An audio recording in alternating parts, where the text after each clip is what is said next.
हम 2024 में हैं जहां बड़ी संख्या में लोग उद्यमी बनना चाहते हैं। ये काफी रोमांचक लगता है। मुख्य रूप से युवाओं को लगता है कि उनके पास एक अनूठा कॉन्सेप्ट है और वे स्टार्टअप शुरू करने के लिए उत्सुक भी होते हैं। वे अपनी उद्यमशीलता की यात्रा शुरू करते हैं, लेकिन कुछ समय बाद उनमें प्रेरणा खत्म हो जाती है। ऐसा इसलिए हो सकता है क्योंकि वे बिना आराम किए और ब्रेक लिए लगातार अपने उद्यम पर काम कर रहे हैं। और कुछ समय बाद अगर उन्हें अपेक्षित परिणाम नहीं मिलते हैं तो वे उम्मीद खो देते हैं। आपको वापस लाने और फिर से प्रेरक महसूस करने में मदद करने के लिए हमने यहाँ एक बिजनेस सीरीज शुरू की है जिन्हें आपको अवश्य देखना चाहिए। रांची के डोरंडा बाजार में फल की दुकान चला रहे चंदन कुमार चौरसिया को अब किसी पहचान की जरूरत नहीं है।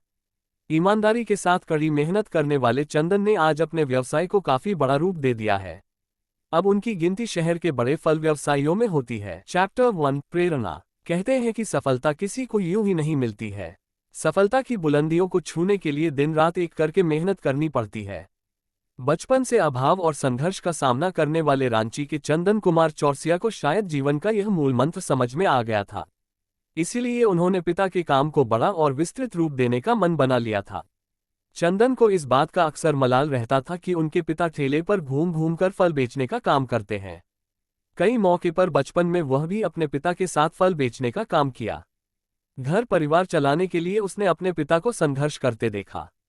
पिता के इसी संघर्ष को अपनी सफलता का मूल मंत्र बनाते हुए चंदन ने ठान लिया कि वह एक दिन अपना खुद का बिजनेस खोलेगा और उसे बड़ा बनाएगा। चैप्टर 2 पहला कदम।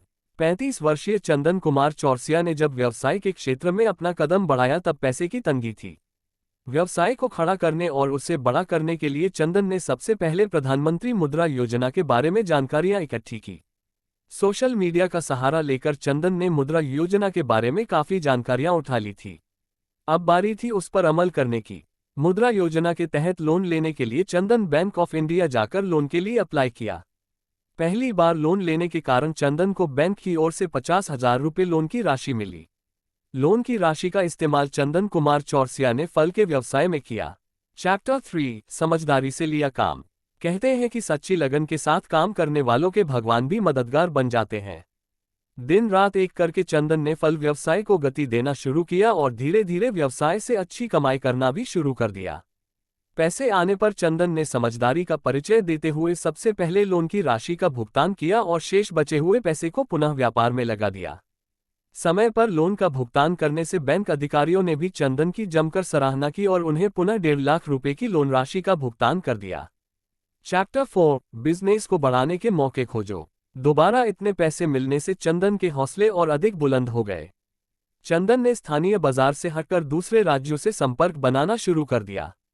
फिर देश की बड़ी मंडियों से फल लाकर रांची में बेचना शुरू किया। धीरे धीरे फल की मंडी में चंदन की पहचान बनने लगी। दूरदराज से लोग इनके दुकान में खरीदारी करने के लिए पहुंचने लगे। किसी फिल्मी स्क्रिप्ट की तरह चंदन का व्यवसाय तेजी से बढ़ने लगा। व्यवसाय बढ़ने के बाद चंदन ने सबसे पहले अपने बुजुर्ग पिता नवल कुमार चौरसिया का ध्यान रखा। उसने अपने पिता को ठेले पर गली गली घूमकर फल बेचने के काम से हटाकर दुकान में बैठाने का निर्णय लिया। घर परिवार के प्रति जिम्मेवार चंदन ने छोटे भाई के बेरोजगारी के दर्द को भी समझा और अपने फल के व्यवसाय में उसे भी जोड़ लिया। बिजनेस को मल्टीप्लाई करो। पिता और छोटे भाई का साथ मिलने से चंदन कुमार चौरसिया के व्यवसाय ने दिन दूना रात चौगुन विस्तार लेना शुरू कर दिया। अच्छी कमाई होने की वजह से चंदन ने सबसे पहले लोन की 1.5 लाख रुपए की राशि का भुगतान बैंक में किया। समय पर 2 लोन का भुगतान कर देने की वजह से बैंक ने चंदन को तीसरी लोन ऑफर किया और 1.5 लाख रुपए की राशि चंदन के खाते में आ गई। आज चंदन और उनका पूरा परिवार रांची के डोरंडा बाजार में प्रतिष्ठा के साथ फल का व्यवसाय कर रहा है। बात यदि चंदन और उनके परिवार के जीवन में आए बदलाव की जाए तो परिवार ने उन दिनों को भी देखा है जब एक एक रुपए के लिए घर के सदस्य मोहताज हुआ करते थे। आज वही परिवार है जहां घर के बच्चे कॉन्वेंट स्कूल में पढ़ाई कर रहे हैं और घर में सुख सुविधाओं ने भी डेरा जमा लिया है। ऐसी ही प्रैक्टिकल बिजनेस स्टोरीज सुनने के लिए सब्सक्राइब करें आपके अपने YouTube चैनल एजुकेशन ऑथर को। मिलते हैं नेक्स्ट वीडियो में। धन्यवाद।